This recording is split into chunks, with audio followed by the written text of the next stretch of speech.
All right, everyone, so today we're working on multiplying a decimal times a single digit whole number. So what that means is that my top number is a decimal, so I have 0 and 60 hundredths. And my bottom number, the number I am multiplying with, is 5. It's a whole number, it's more than 1, and it's one digit. There's only one digit in that number.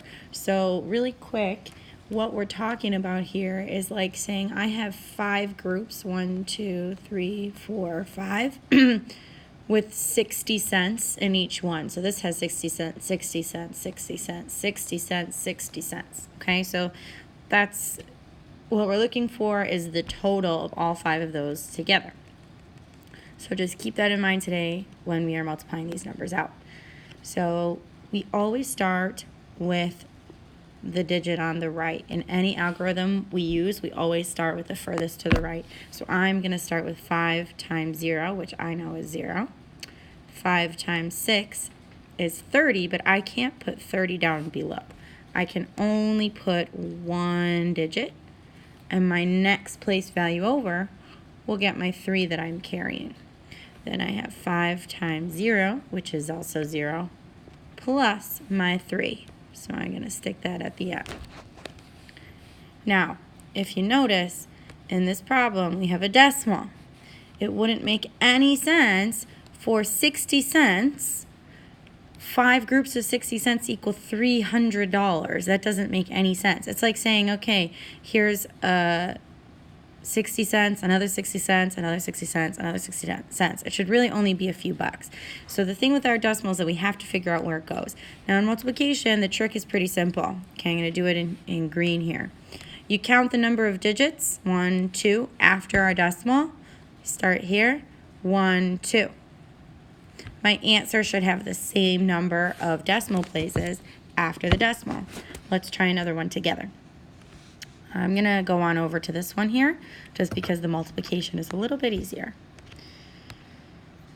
All right, I'm going to do this one in blue. So we have 75 thousandths times 2.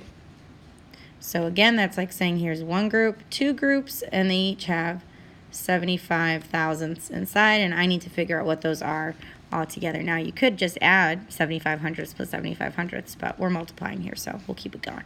5 times 2. I know that's 10. Drop my 0, carry my 1. 2 times 7, well, I'm not sure of this. Let me make a multiple tower.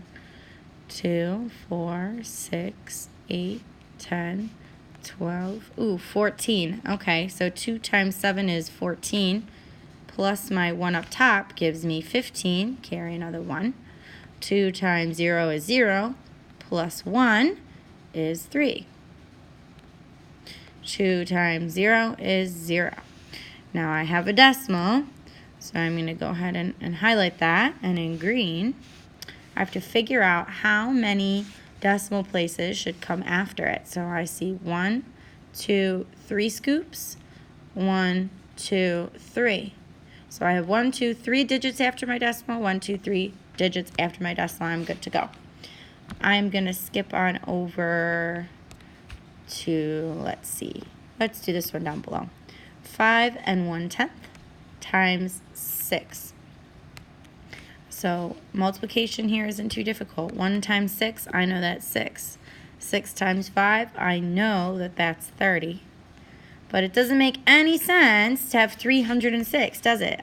To have 6 groups of 5 and 1/10 should put me just a little bit over 30. So it doesn't make any sense to have 300. So I know that's because I have a decimal in here somewhere, and I've got to figure out where it goes.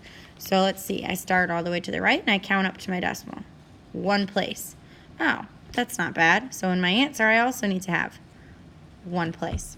So my answer, if I clean this up down here, is 30 6/10. So your job today is to try a few problems on your own. You have to do 12 total independently. However, you can use the 3 that I just did with you to figure that out. So good luck. Use this as an example if you need it, and use the anchor chart with an example if you need it. And please don't come see me until your group is called.